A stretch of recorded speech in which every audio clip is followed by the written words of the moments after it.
I'm Carolyn, this is Farid. Yeah. So we're going to walk through the 3 back channels that he has been talking about, Twitter, LinoIt and Facebook. From the sheet of paper that we gave you, actually all the information for this blended learning series is online. For resources, we use Google Sites. So Ashley's just now presentation is also here.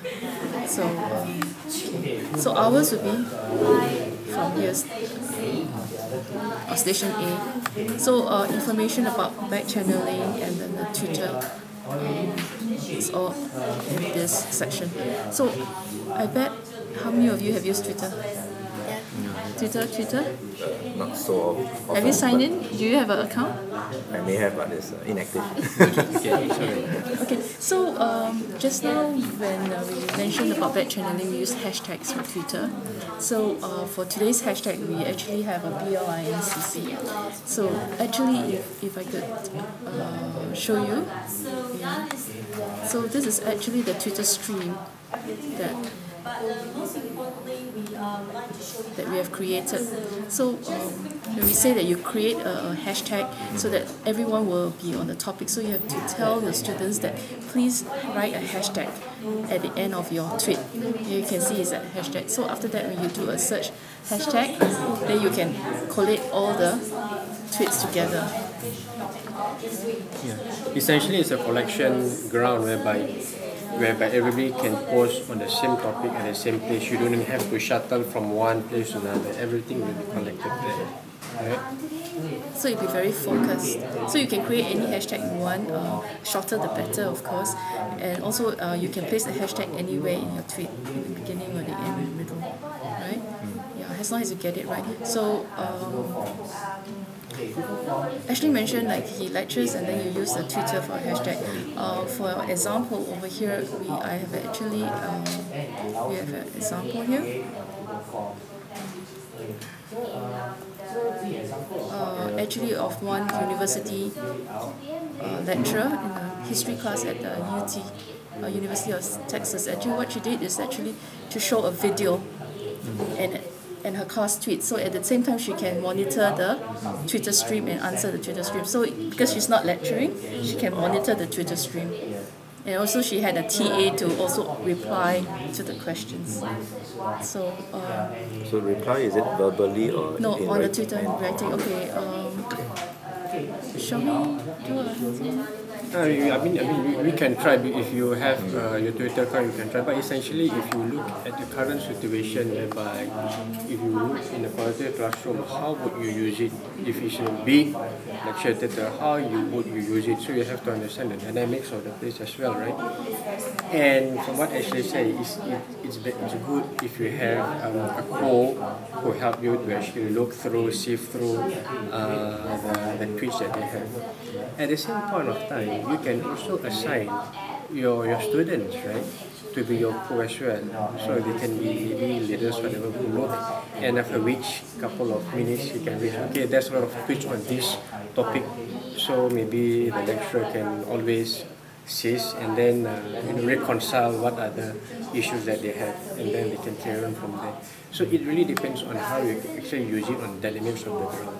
Okay. So we can actually show here if you have your tweet as well, right? I mean, you can always try and do this hashtag, and you can go in. This is exactly the stream that students would be looking at.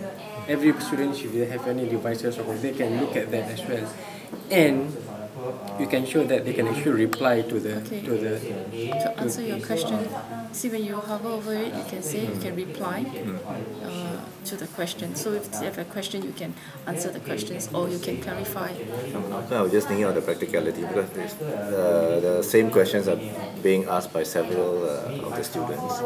Then instead of replying one by one, you just reply one person, or you can tweet and write a tweet and then just answer the question also. Yeah, exactly. Or, so you realize or summarize. Yeah. So that's why if that kind of tweet is there's similar tweets, right? So if you have a quote or you yourself realize that there's something that's similar, you can always suggest that then. So you know that is a telltale sign of something is people are talking about the same thing. But you'll get you have a lot of people and everybody is a tweet freak, right? You can say, wow. That's why you have to really manage. So like what actually said, in the first instance you have to set an expectation. Okay, maybe you don't post everything, each of you post 3 important things or whatever, the rest you just like, it's really how you actually put in your expectation. If you have not used it before, it can be intimidating, you have a lot of these. So try small first, and then if you're comfortable, you can make it bigger. So you're saying that for a start to have something that's a little bit more focused? It can be more focused and also if to build up your confidence in that sense, right? And if your students, they know tweet and they know how to use it, but maybe in the context of classroom, they are not ready. Because if you take how they have used it socially in their social world, to put that in the classroom, it may not be, but the way they tweet, they are not familiar with tweeting, right? But to actually tweet in educational way, you have to maybe put some expectation and the kind of tweet how they tweet, not any rubbish. So you don't have any rubbish in the tweet stream. The other pedagogy behind it is that your own students also can answer the questions. I mean, we assume that the lecturer always have to answer the questions, but if another student see a question and he knows the answer, it can help the classmates, and the other student also can reply to the tweet. So that is also part of the collaboration that you can do. In terms of, let's say, in a collaborative classroom like this, what we could do is you can break the students up in groups, right? Let's say you have a video running in front of the instructor's screen, each group, and then they can tweet like one group, and then their tweets you can put it up in the different screens. Then later you can get the students to summarize, or the lecturer can summarize and get the main points, and then discuss what went wrong or what is the misconception of some theories maybe. Yeah, I mean those are the possible ways. There are some we put a sample of how we can do it. This is like in one a example. It's a sample that it could be done. Yeah. So anyone wants to try? I mean, everyone knows how. Tweet or share try any and share, ideas. and it is. Any Do you need help issues that to you set faced up? before possible? I've used WhatsApp. No, rather, what is it called? Is it WhatsApp or something? Yeah, that's like WhatsApp. that? Yeah. Oh yeah, So that's a chat. there's also is it similar? Oh, that is a chat. Not WhatsApp. What is that? Not a web-based. Not WhatsApp. What's the other one? Can't remember. Right? Where you set up this meeting room. I mean, also internet, and then you can go in. Is it a free service or you have to subscribe? It's free service. Free Yeah. service, yeah. So it's a video based or? No, not video. It's just can't remember Chat. that. It's also the same thing. I think the idea of backchanneling as well. Right. Okay. Yeah. What is that? But I think essentially there's a lot of tools that you can use for backchannel. You just see how it match your requirements, your pedagogical needs. Sorry. Now I remember. Today's meet. Today's meet now. Okay. So that would be the same idea, right? Today's meet. I have not Slightly used different. I that. have not used that. Have Can you anyone share a used? little bit? Yeah. But what I do is maybe not so much backchanneling. It's more of see, I use a lot of the clickers, but the clicker, of course, you get the answer from every student, but you don't get the reasoning behind the answers, right? So sometimes, of course, if you want qualitative answers, then today's meet is another possibility, where you pre-assign maybe within the lecture, maybe pairs or whatever, and then they sign in as pairs. After they discuss the key in their qualitative answers, then you can, at a go, you can quickly see what is it that. So I use it in a more focused way rather than in backchanneling, because backchanneling as a lecturer, a bit tough. Because you are teaching, and then all this coming in, and a lot of multitasking here. Unless you have a co-lecturer, that will help. Or periods where you really, like what you say, you show a video and then you've got time to actually look through. Otherwise, it will be a bit messy. Okay, so the other thing that I think we were talking about is LinoIt. LinoIt is just like your post-its. Okay, we use so LinoIt quite a bit in the college. Alright. so For among your staff or? Internal, external, even Alright. if we have experts coming from doing webinars from overseas, we still use this kind of collected data. Okay. How was it Anyone want useful? to try? How was it useful for It's you? very it's just useful like when you this, want to collect ideas very quickly. okay, like But it gets very messy as what Ashley said. just now. like here we have a question that we put suggest ways on how to use LinoIt in your lessons, right? So someone put in storytelling, and I could just drag in here, right? I post it, and then I can just write, So like brainstorming. yeah, I think I like the idea what Summarize. added on just now is by color coding, Yeah. Actually, make it it makes glitter. a bit more focus in that sense, and people arrange the things themselves. Whereas we have never done that. We've Yeah, always just it's done very it. messy. Very messy. And there's a lot of rubbish that people come up with also along the way.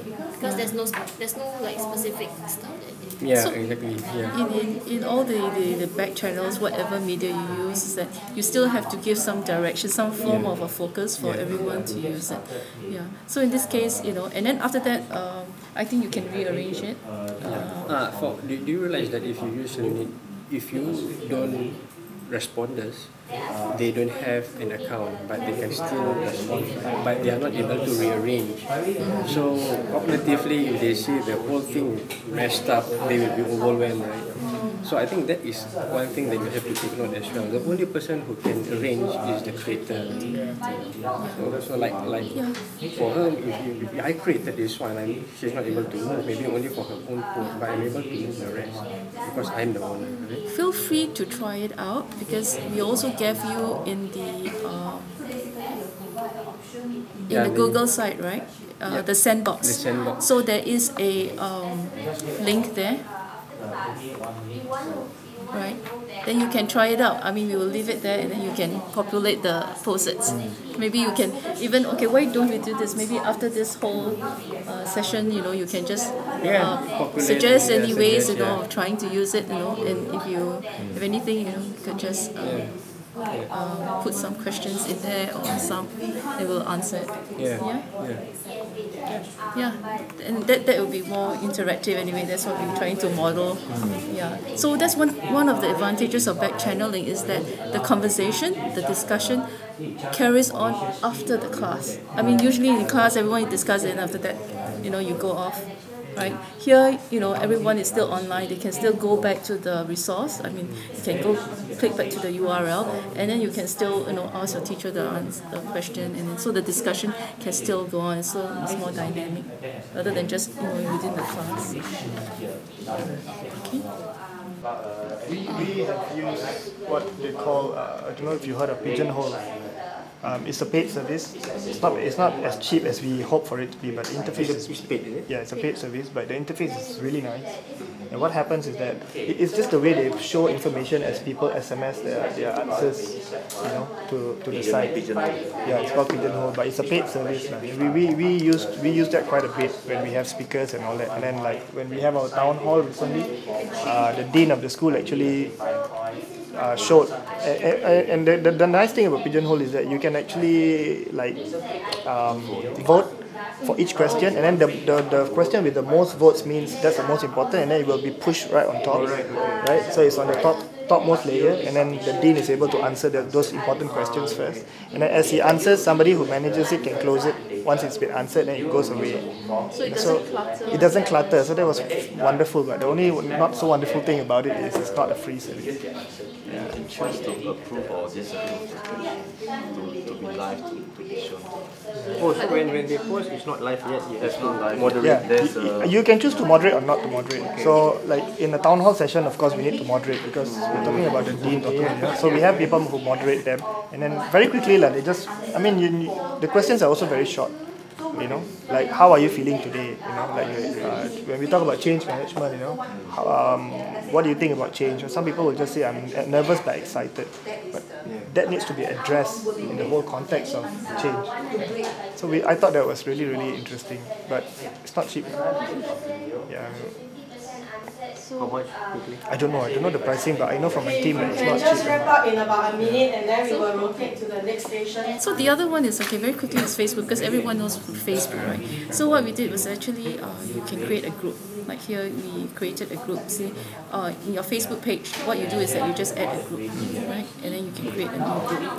It'll tell you, how to create a group. So here, in this case, we created a group. And then one of the ways is similar. You can have a lecture, and you can post questions. And then can reply as a ways to comment. use Facebook for a back channel, and then everyone can comment on it. And then the other thing about this Facebook group is that you can also have a survey, a small short survey, pre-survey, post-survey, something like that. Simple thing. We have a bit of problem with Facebook because coming from a government organization, one government team, people are pretty much quite afraid to actually say things online, and a lot of our government officers don't really use Facebook that much because we only handle adult learners, but our adult learners are also getting younger. Public officers are getting younger, but we are struggling a bit trying to use some of this open social media. People don't really want to open up. So that I mean, if you actually, the kind of question that you ask them should be kind of something that they don't have to actually dwell into and implicate themselves, right? It's something that neutral. Yeah. It's also the content, because from the start, it depends on the type of content that we're covering. Some content can't even go online. Not at all. But typically, what Facebook features are, right? And then how it could afford some of the things that you want to do. Of course, there are policies that could be a barrier. If policies, however, is a barrier, then of course we don't do that, right? But for other things, I think it should be okay. So I think the previous station will tell you that we have a Google site, right? For all this, and then this is section A for the social media platforms for back channel.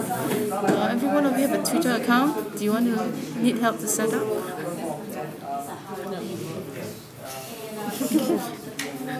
Alright, over here we have a resource, actually how Twitter is used in the classroom. It's actually a history class in the University of Texas.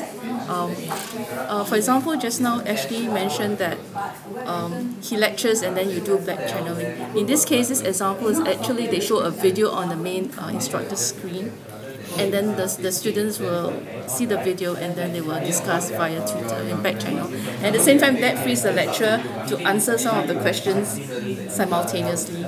Okay, so for example, for an example of a back channel, this is how it looks like. I think we have been tweeting about the back channel. The first important thing to create a back channel is that you need to have the hashtag. So you need to create a hashtag. In this case, we created one, it's BLINCC, it's blended learning in collaborative classrooms. So when you do a search with the hashtag, you see all the Twitter screen there. Yeah, so this has been.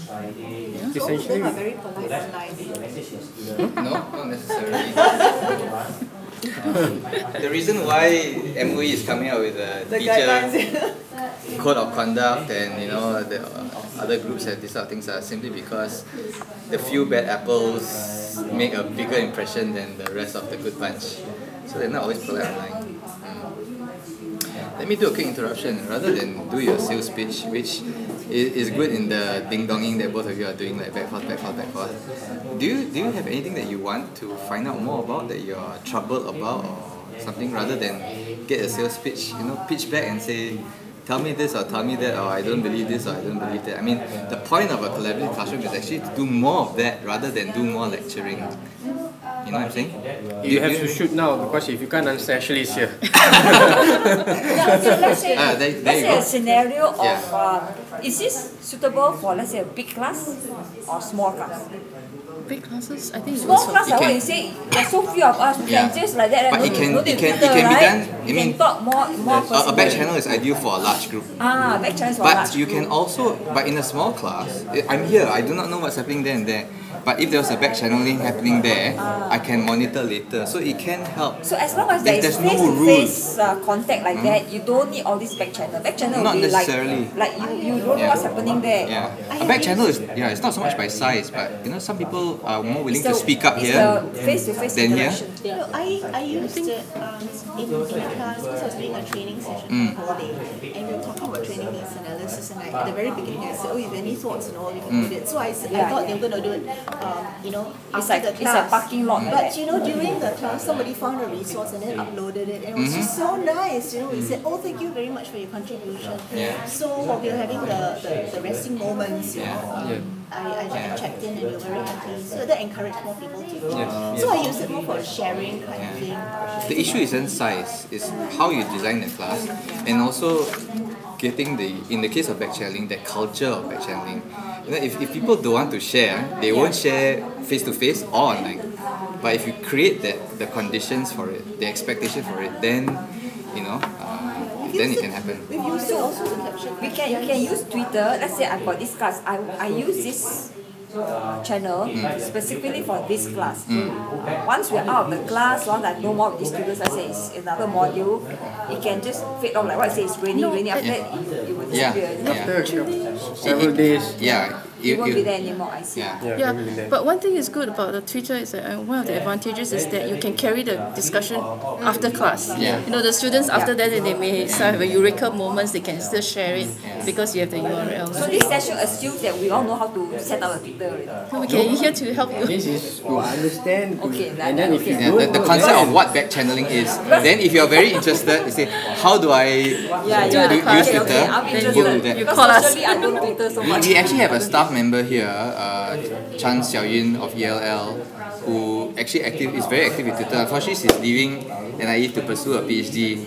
So she has lots of stories to tell about the pros and cons of using Twitter. And the thing about it is also to recognize that some people prefer certain tools. The demographics, certain age groups prefer certain tools more. Twitter is not very large on their radar. Not yet. I was just going to ask, does back channeling actually work with older students? Again, it depends on the culture of use. Yeah, because it can be a group of older users who actually like the idea, and then they will back channel. It can be a group of older users who don't like to do it all, like so niggly figgly, especially in mobile device. I cannot see, must put on the reading glasses and then do that, right? They probably won't like it. So it depends. It's not really an age thing, but a cultural, how immersed they are in it, I think. Because I think for us, right, our biggest challenge is our target audience might not be the people who really tweet. Right. And B, I think coming from the public sector, people tend to be a little bit more secretive and guarded.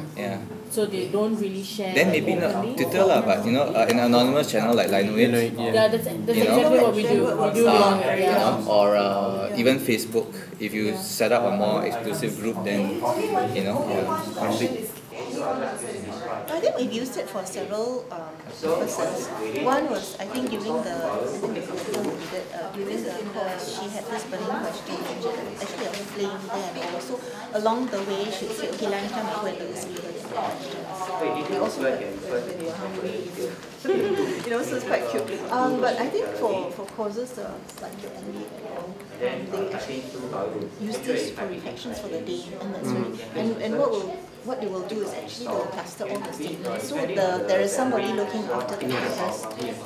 But we've looked at it in a very wide range of saying that you need and whether it will fit the moment. So for me, it was like, okay, if you have any moment, you found anything, I'm very flexible. I allow people to bring computers to class and going.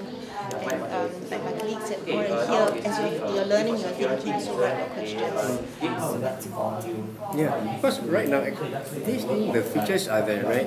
You know that you are able to do it, to tweet whenever you are, and you can't tweet very long because it's only about 140 characters and so, right? So it gives another opportunity for the students to actually interact with you and not disrupting the whole class. Right, and then if you cannot attend there and then, you can always attend it afterwards, and the students have that assurance that, okay, I'm not able to do it now to get a response now, but perhaps I'll get a response later because it will be there for next 5 to 7 or 10 days.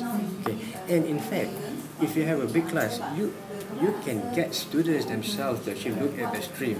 They will respond to one another. Yeah, They can respond, share. They can always say, okay, look, I noticed there's a lot of streams on a similar topic. Can you please address this now? Right? I mean, for me as a student, I would do that. That's the same thing. Can please address this? And I, as a lecturer, I cannot look at the stream because I have my helpers who actually will tell me, okay, look, there are these topics which students are asking and you can address them. So you have to understand the dynamics. We wouldn't know until we try, but the dynamics. The features are there, you understand the dynamics, then you can actually put it in. The group that's in charge of the lesson for the day, they could be the resource person, so they'll be in charge of the twit. I would use twit actually creative problem solving, even a problem and how do I understand the problem. What are some of the ways immediately you generate ideas and integrate online.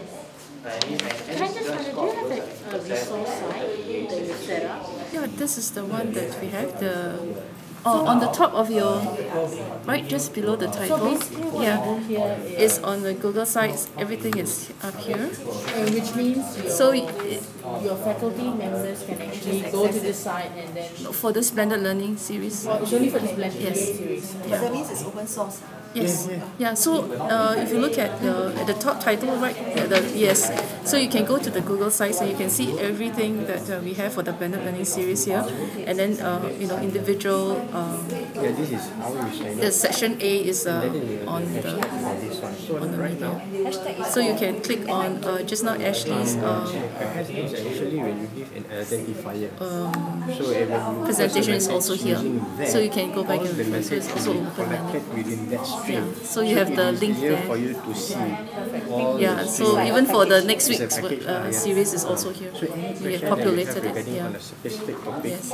And then for our Because looking at the site, on it's an idea that you can actually do a similar site like anything you want to talk you about can share cyberbullying, any with questions, the whatever various it is, business units. all That's will right. be What are in some that of the mainstream. vulnerabilities? So it is easier for you to actually go in and see all Yeah, I mean, it could be any platform, but it's a resource site. It's a resource site. So for us, right, like say for example Twitter, right, in addition to what you have, we also have like some useful resources. We give you the link, and then you can, at your own time to refer to in LinoIt, how is it being used, examples like 50 ways to integrate LinoIt in the classroom. Yeah, We do that at the Facebook. moment, but So the naming of it's a closed site, plus what we do is you have to very consider this as tool-centric. well. Oh, okay. Yeah, it's not so much about the use of the tool, but rather how you use the tool. I think we are more interested in the pedagogy, it's like how you use it. I mean, the technology is one thing.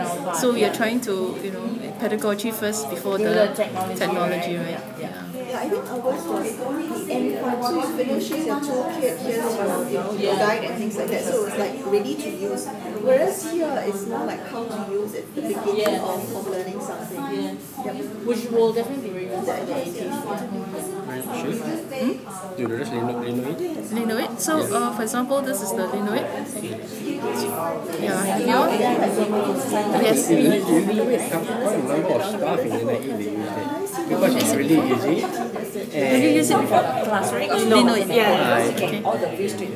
Yeah, you can do straight away and Yeah, we use Pigeonhole. you can Oh yes, I've update heard. Yeah. It's paid, right? Yeah, it's paid. But it's quite fun because And paid in Blackboard means what? meaning you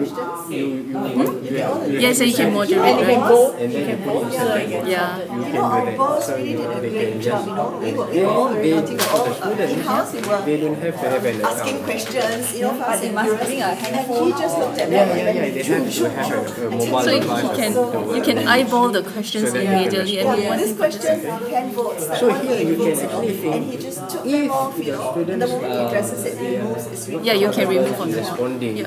where they Like this one, identify- we were saying that it's cluttered. So you can So I think like the workaround is like you do color coding, and then you need to arrange the, because when you pile more post-its, get quite done.